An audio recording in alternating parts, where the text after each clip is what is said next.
Price the lord. ಕರ್ತನ ನಾಮಕ್ಕೆ ಸ್ತೋತ್ರ ಉಂಟಾಗಲ್ಪಡಲಿ. ಪ್ರೀತಿಯುಳ್ಳ ದೇವ ಜನರೇ, ಯೇಸು ಕ್ರಿಸ್ತನ ಹೆಸರಿನಲ್ಲಿ ನಾನು ನಿಮ್ಮನ್ನು ವಂದಿಸುತ್ತೇನೆ. ಧರ್ಮೋಪದೇಶ ಕಾಂಡ 28ನೇ ಅಧ್ಯಾಯ 6ನೇ ವಚನದಲ್ಲಿ ವಾಕ್ಯ ಈ ರೀತಿಯಾಗಿ ಬರೆಯಲ್ಪಟ್ಟಿದೆ. ನೀವು ಕೆಲಸಕ್ಕೆ ಹೋಗುವಾಗಲೂ ಬರುವಾಗಲೂ ಶುಭ ಉಂಟಾಗುವುದು ಎಂದು ವಚನ ಬರೆಯಲ್ಪಟ್ಟಿದೆ.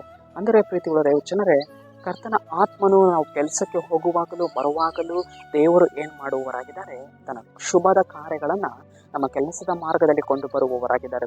ದೇವ ಜನರೇ, ಎಷ್ಟು ಉತ್ತಮನಾದ ದೇವರು ಅಲ್ವಾ. ನಾವು ಕೆಲಸಕ್ಕೆ ಹೋಗುವಾಗಲೂ ಬರುವಾಗಲೂ ದೇವರು ಏನು ಮಾಡುವವರಾಗಿದ್ದಾರೆ ಅಂದರೆ ಶುಭದ ಕಾರ್ಯಗಳನ್ನು ಕೊಂಡು ಬರುವವರಾಗಿದ್ದಾರೆ.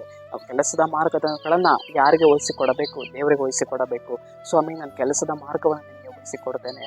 ದೇವರೇ, ನನ್ನ ಕೆಲಸದ ಮಾರ್ಗದಲ್ಲಿ ದೇವರೇ ನನಗೊಂದು ಜಯವನ್ನು ಕೊಡು ಸ್ವಾಮಿ, ನೀನು ನನಗೊಂದು ಶುಭದ ಕಾರ್ಯವನ್ನು ಉಂಟು ಮಾಡು ಸ್ವಾಮಿ ಎಂದು ಪ್ರಾರ್ಥಿಸುವಾಗ ದೇವರು ನಮ್ಮ ಕೆಲಸದ ಮಾರ್ಗದಲ್ಲಿ ಒಂದು ಜಯವನ್ನು ಕೊಡುವವರಾಗಿದ್ದಾರೆ, ಅಭಿವೃದ್ಧಿಯನ್ನು ಕೊಂಡು ಬರುವವರಾಗಿದ್ದಾರೆ.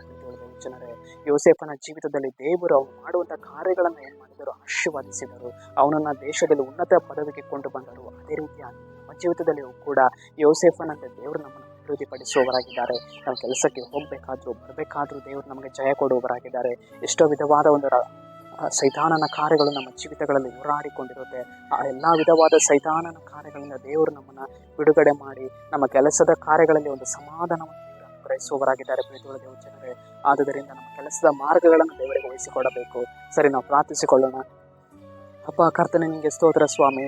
ಈ ಮುಂಚಾನೆ ವೇಳೆಯಲ್ಲಿ ಕರ್ತನೆ, ಈ ವಾಕ್ಯ ಭಾಗ ಸಂದೇಶವನ್ನು ನೋಡ್ತಾ ಇರುವಂತಹ ಜನಗಳನ್ನು ಸಂಧಿಸು ಕರ್ತನೆ. ನಿನ್ನ ಜನರ ಜೀವಿತದಲ್ಲಿ ಸ್ವಾಮಿ ನಿನ್ನ ಕ್ರಿಯೆಯನ್ನು ಮಾಡಿ ಅವ್ರ ಕೆಲಸಕ್ಕೆ ಹೋಗುವಾಗಲೂ ಬರುವಾಗಲೂ ನಿನ್ನ ಜನರಿಗೆ ರಕ್ಷಣೆಯನ್ನು ಕೊಡುವುದಕ್ಕಾಗಿ ಸ್ತೋತ್ರ.